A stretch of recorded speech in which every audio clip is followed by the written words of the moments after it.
Hi, I'm Brian Trenchard-Smith, and this is Trailers from Hell. Trailers, or trailblazers to give them their derivation, always fascinated me as a kid growing up in England.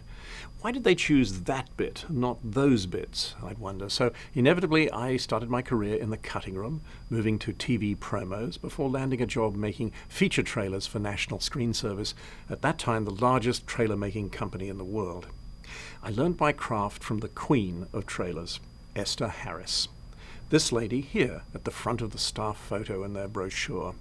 She made many of the great trailers from the 50s to the 70s. That's me with a beard, so it was less obvious to clients that I was only 22. Esther taught me many things, including the art of ironic juxtaposition. So when I showed her my draft of the Virgin Soldiers trailer, it pleased her when I cut from a nervous conscript in bed with a prostitute to a sergeant instructing his squad in bayonet practice. "Stick it in, twist it, pull it out, that's a bayonet you got there, sonny, not a stick of celery!" Anyway, one of the first trailers I did for Esther Harris was Land Raiders. Some little-known trivia to start with. In 1968, a reactionary British politician named Enoch Powell was advocating forced repatriation of Jamaican and Indian immigrants for upsetting the balance of British pigmentation. So guess what the Spanish extras are told to chant as their war cry? Yes, Enoch Powell! A private joke created by the British First AD. The American producer, Charles Schneer, had based himself in England after the Seventh Voyage of Sinbad in 1958 and produced many movies there until the mid-80s. I learned a lot from him over the course of several trailers.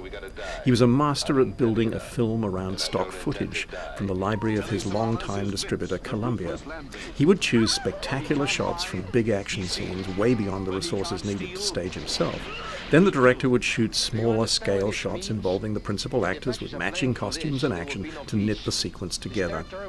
Land Raiders borrowed from at least 5 westerns of the 1950s, including the Audie Murphy vehicle Guns of Fort Petticoat.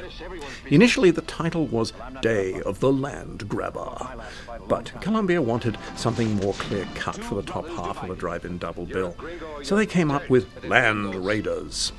There were a lot of conflicting intentions in the film's creative approach. Sergio Leone's fistful of dollars, good, the bad and the ugly visual style was all the rage, yet Land Raiders had very conventional framing by veteran TV and B-movie director Nathan Juran, who also directed several Ray Harryhausen pictures for Charles Schneer. Yet the final cut is drenched in Dollars-style music composed by Bruno Nicolai, Ennio Morricone's arranger. It's a great score, but it doesn't save the movie. But at least the action is plentiful. My technique to give this material a contemporary edge was to incorporate split screens. It was a year after the Thomas Crown Affair had popularized them, and I went split screen happy for a while across several genres. My commentary is best described as leaden hyperbole. The narrator expounds on American frontier history, or Hollywood's revisionist version of it, in authoritative British tones. I cringed last week when I saw the trailer for the first time in 42 years. Why we used a British narrator, I do not know. But Columbia liked the trailer, and I was given more to do.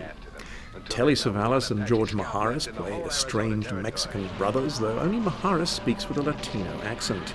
There were some interesting racial themes lightly explored in their conflict, but they're buried in a welter of cliches. I always enjoyed Arlene Dahl on the screen. A few years ago, I worked with her son Lorenzo Lamas, who recalled he had the time of his life, aged 9, running around the sets of Land Raiders.